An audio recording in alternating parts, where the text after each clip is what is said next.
आहेत. सर आज आपल्या ॲक्सॉन चालू आहे ना? ओके, पाहू कुठे मी नजर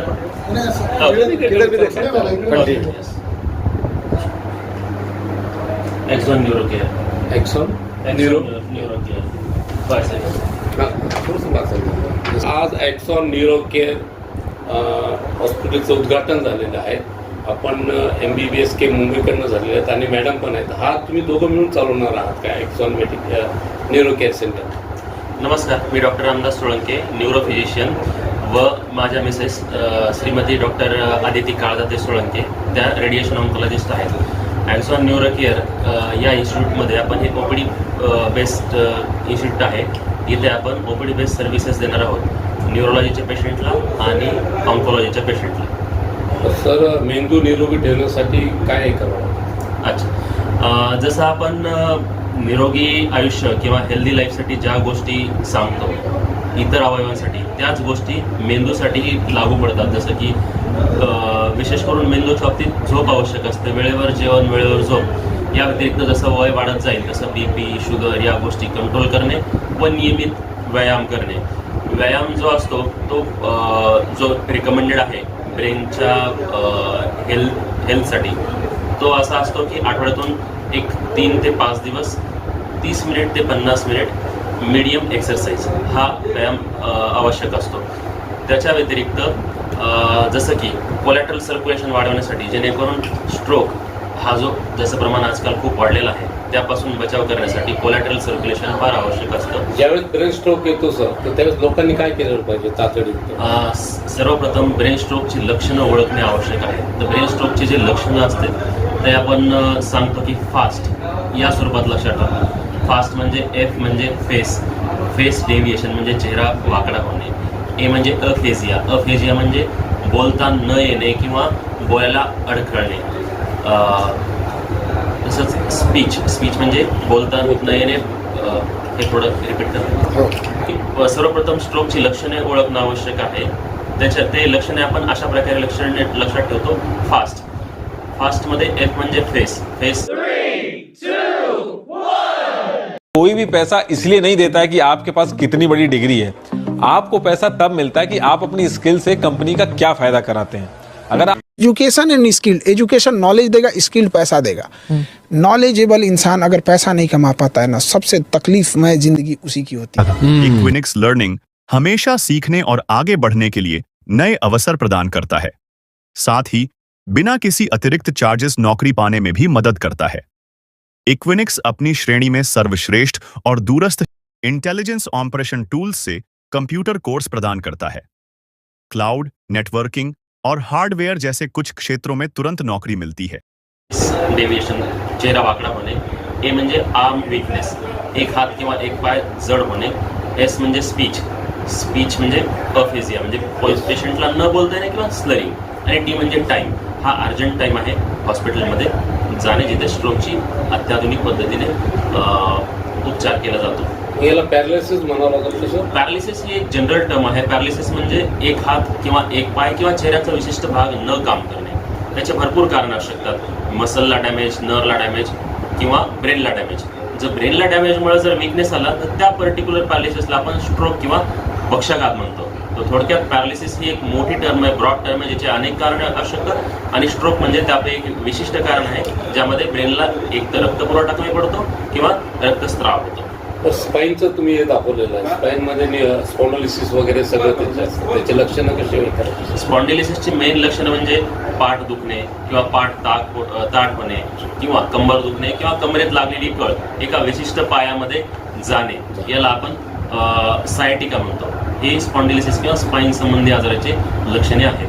त्याच्यामध्ये काय टॅबलेटनी म्हणा, इंजेक्शननी म्हणा, का नुसता व्यायामने ते क्युअर होऊ शकतात? ते आजाराच्या सिव्हिरिटीवर अवलंबून आहे. जर सिव्हिअर प्रकारचं नर्व कम्प्रेशन असेल तर त्याला जनरली सर्जरी लागते. व माइल्ड किंवा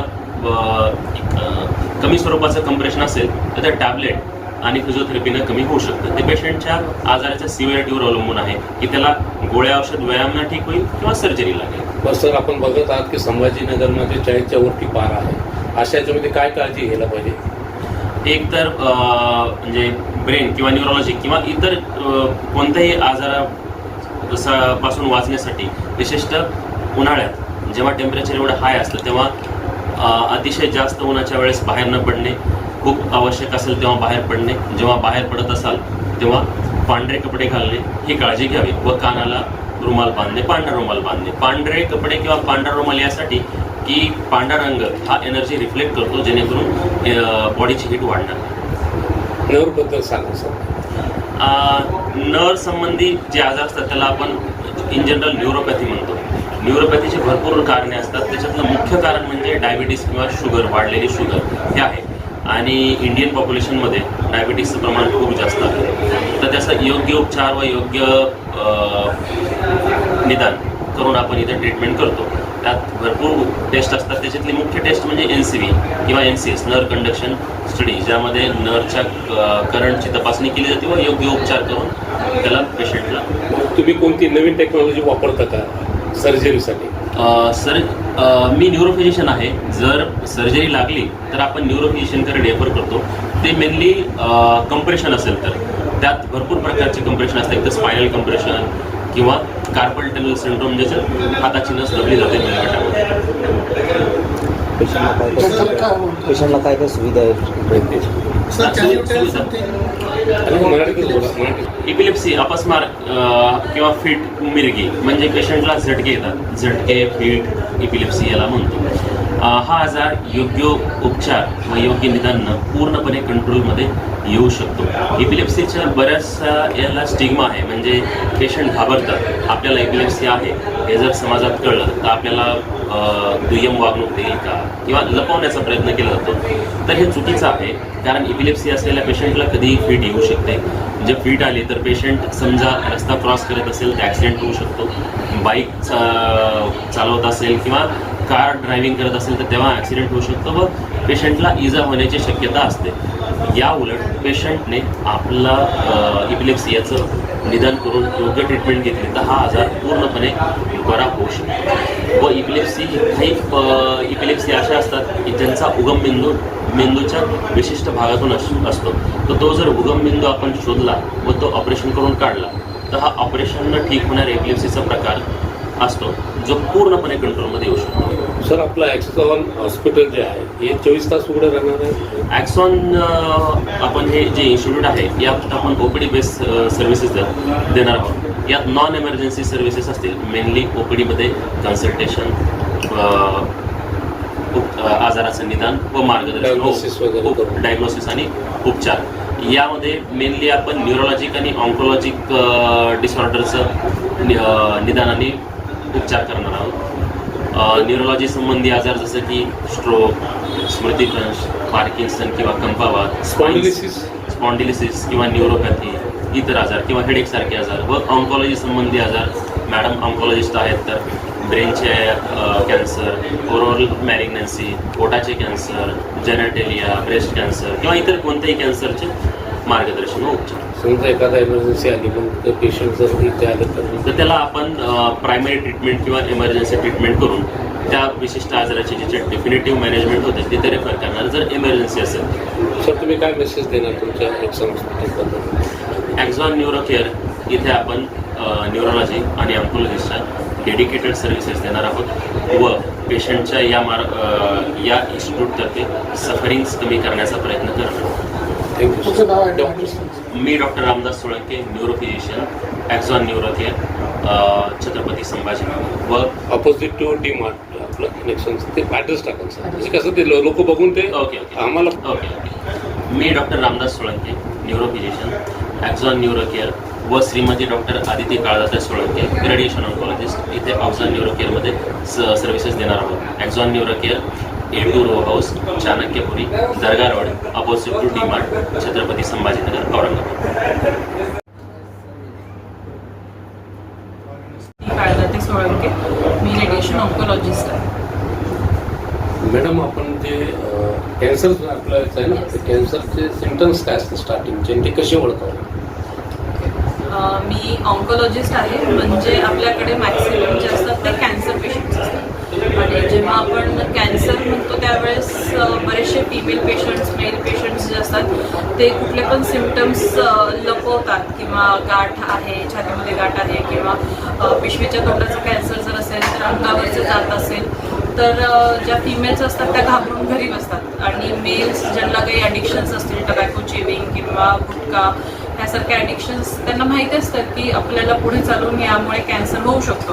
तर जर तोंडात जखम आहे आणि खूप दिवस झाले ती जखम भरत नाही आहे तर तशी जखम आपण जाऊन डॉक्टरला जर दाखवली आणि मला कॅन्सर आहे हे सिद्ध झालं तर ह्या भीतीने पण खूप पेशंट्स डॉक्टरपर्यंत जातच नाही.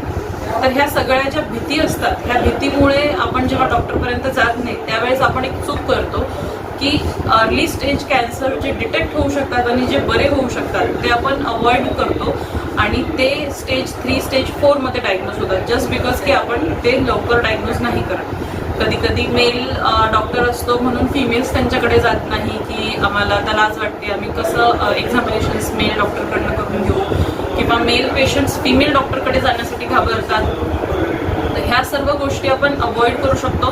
ह्याचा अवेअरनेस सगळ्यात जास्त महत्त्वाचा आहे. कॅन्सर झाल्यावर त्याचा उपचार जेव्हा आपण घेतो ती एक वेगळी ट्रीटमेंट राहते पण कॅन्सर होण्याच्या अगोदरच्या ज्या सगळ्या आपण प्रिकॉशन्स घेतल्या पाहिजेत किंवा ज्या स्क्रीनिंग असतात ह्या जर आपण केल्या तर आपण स्वतःला कॅन्सरपासूनच वाचवू शकतो.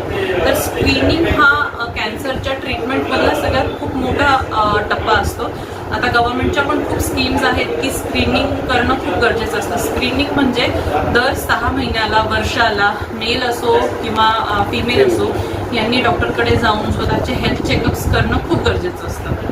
केमोथेरपी रेडिएशन आणि सर्जरीमध्ये काय डिफरन्स आहे? येस, किमोथेरपी म्हणजे ही सलाईनद्वारे दिली जाते आणि त्याचे वेगळे प्रोटोकॉल्स असतात. काही 7 दिवसाची किमोथेरपी असते, काही 21 दिवसाची असते आणि काही टॅबलेट फॉर्ममध्ये देखील असते किमोथेरपी. रेडिएशन थेरपी जी असते ती आपण एक मशीन असते त्याद्वारे अल्फा बीटा गॅमा ह्या सगळ्या रेडिएशन्सच्या माध्यमाद्वारे आपण रेडिएशन देतो आणि याचबरोबर ऑपरेशन्स हा एक प्रकार असतो जो पेशंटला आपण जेव्हा सर्जरीज जे म्हणतो ते कॅन्सरच्या सर्जरीज ज्या किमो आणि रेडिएशनच्या अगोदर देखील असू शकतात किंवा मध्यात देखील असू शकतात. मॅडम उपचारामुळे काही साईड इफेक्ट्स वगैरे? किमोथेरपी आणि रेडिएशनचे जे उपचार असतात त्यामध्ये बेसिक साईड इफेक्ट्स असतात पण ते मॅनेजेबल असतात. ते आपण काही मेडिसिन्स देऊन ते मॅनेज करू शकतो. जर्मन म्हणजे ह्याचे तुम्ही भरपूर रील्स बघितले असालच की म्हणजे ह्याचे भरपूर माहिती देखील वाचली असेल की जर्मनमुळे होऊ शकतं. एक ह्याच्या मागे ना एक स्टोरी आहे. जेव्हा इंग्लंडचं आपल्या भारतावर ज्यावेळेस राज्य होतं त्यावेळेस ते आपल्या इंडियन लोकांना कैदी बनवून ठेवत होते. त्यांना ते जर्मनच्या भांड्यामध्ये जेवण देत होते. त्याच्यामागे लॉजिक हे होतं की जर्मनमध्ये जेव्हा आपण कुक करतो तर त्यामधनं जे रसायन बाहेर निघतात त्यामुळे इम्युनिटी कमी होते आणि स्लोली इम्युनिटी कमी होऊन तो माणूस कुठल्या रोगप्रतिकारक क्षमता ज्या असतात आपल्या बॉडीमध्ये इम्युनिटी कमी करण्याची म्हणजे जे इम्युनिटी कमी करतं हळूहळू आणि त्यामुळे आपल्याला कॅन्सर म्हणा किंवा दुसरे पण आजार जडण्यास कारणीभूत ठरतात. तर फक्त कॅन्सरच होईल असं नाही, आपली इन जनरल इम्युनिटी कमी करतं. प्लास्टिक तर 100% प्लास्टिक इज व्हेरी बॅड. त्याच्यामध्ये PVC कोटिंग असते आतमध्ये आणि PVC हे म्हणजे सायंटिफिकली प्रूव्हन एक केमिकल आहे ज्याने की भविष्यात कॅन्सर होऊ शकतो. मॅडम आपल्या क्लिनिकमध्ये कोणत्या सुविधा उपलब्ध आहेत? आपल्या क्लिनिकमध्ये आपण सरांच्या ज्या सगळ्या मशीन्समध्ये EEG NCV EMG ह्या सुविधा तर आहेतच. सोबतच cancer related screening, early cancer detection, breast screening किंवा HPV जे वॅक्सिन्स आहेत ते आपण देणार आहोत. अर्ली कॅन्सर डिटेक्शन ह्या सगळ्या सुविधा आहेत. लोकांना कर्करोगाबद्दल जागरूकता करण्यासाठी काय सांगा? कर्करोगासाठी जागरूकतेसाठी मी जे सांगितलं की अर्ली डिटेक्शन की आपल्याला जो कॅन्सर आहे तो फर्स्ट किंवा सेकंड स्टेजमध्ये जर डायग्नोज झाला तर आपण कॅन्सर पूर्ण बरा करू शकतो.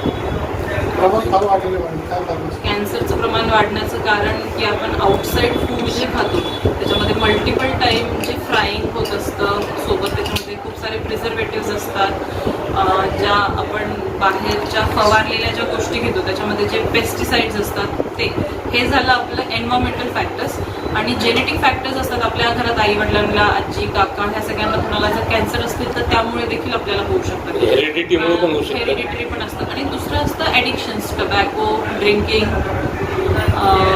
स्मोकिंग, ह्या सगळ्या गोष्टी. ठीक आहे, जेंट्स झालं मॅडम, पण महिलांमध्ये प्रमाण जास्त. महिलांमध्ये इन्फेक्शन्सचे कॉजेस असतात. ज्या महिला खूप जास्त म्हणजे पिरियड्समध्ये जर पॅड यूज करत नसतील, तिथे कपड्याचा वापर होत असेल तर इन्फेक्शन होतं. HPV व्हायरस जो असतो, ह्युमन पॅपिलोमा व्हायरस, हा इन्फेक्शनचा एक व्हायरस असतो. तो हळूहळू करून तिथली पॅथॉलॉजी चेंज करतो आणि पिशवीच्या तोंडाचा कॅन्सर कॉज करतो. आणि ब्रेस्ट कॅन्सरबद्दल थोडं. ब्रेस्ट कॅन्सर हा जेनेटिक आहे.